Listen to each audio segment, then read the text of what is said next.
On this episode of Plated by V, I am showing you 3 ways in which I make my cream spinach. See the link below on how I prepared my spinach before adding the creamy stuff to make it cream spinach. So with my cream spinach, depending on the size of the spinach that I have prepared, I add the medium fat cream cheese in tablespoons. As much as I want, there's no measurement, and I stop when I have determined how creamy I would like it to be. So basically just add it. Here I think I added about 2.5 tablespoons. I added, and once I'm satisfied with the amount of cream cheese in there, I bring up the heat on the stove and let it simmer for about 3 minutes before removing it completely from the stove.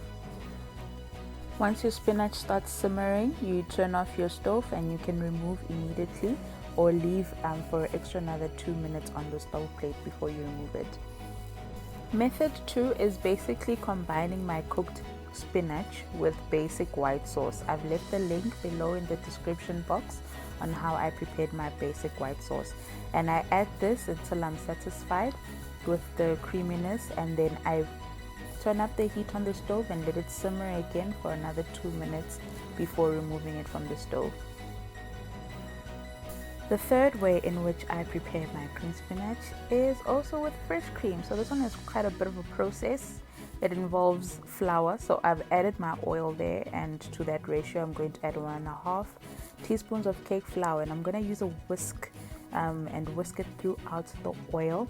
And you're gonna wait for this until it gets brown. Golden brown is the brown that you're looking for before you add your onions. I've used half of a medium chopped onion for this recipe.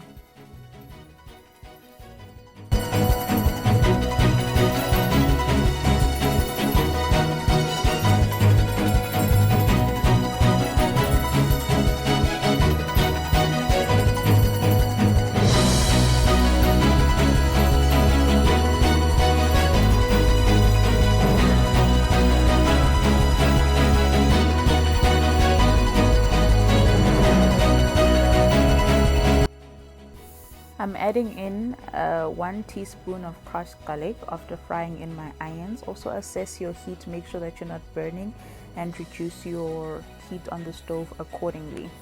After a minute or so of frying of the crushed garlic, I'm now going to add my fresh cream to this process, and I've turned off the stove because I don't want it to overcook. Okay, my stove was quite a bit hot, so I'm just lifting it up a bit just so that it doesn't overcook. So I'm adding in as much fresh cream, not measuring really, until I'm satisfied with the thickness of the mixture.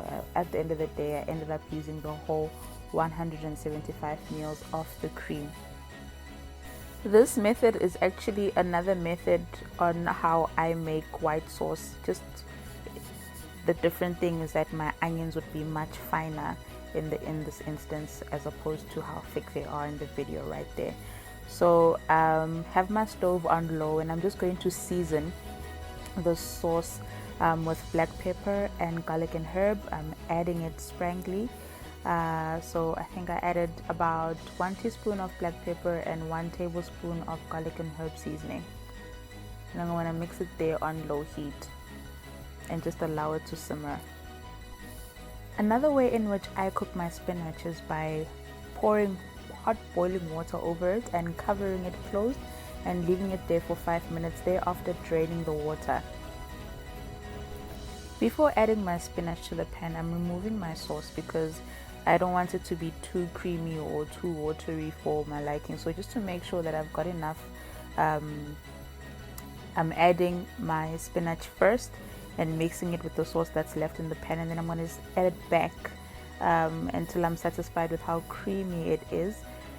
In this instance, actually, I added everything, but in your case, if you're trying to cook it for the first time and you're not sure how creamy or how liquid it's going to be, it's best that you remove and separate the sauce from the spinach before you add it all together, and just add it in parts and mix it until you're satisfied with how creamy it is.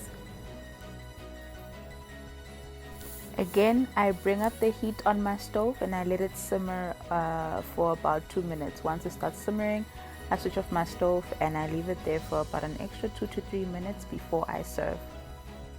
Thank you for watching. Be on the lookout for upcoming videos. Follow me at Plated by V on Instagram, Twitter, and Facebook.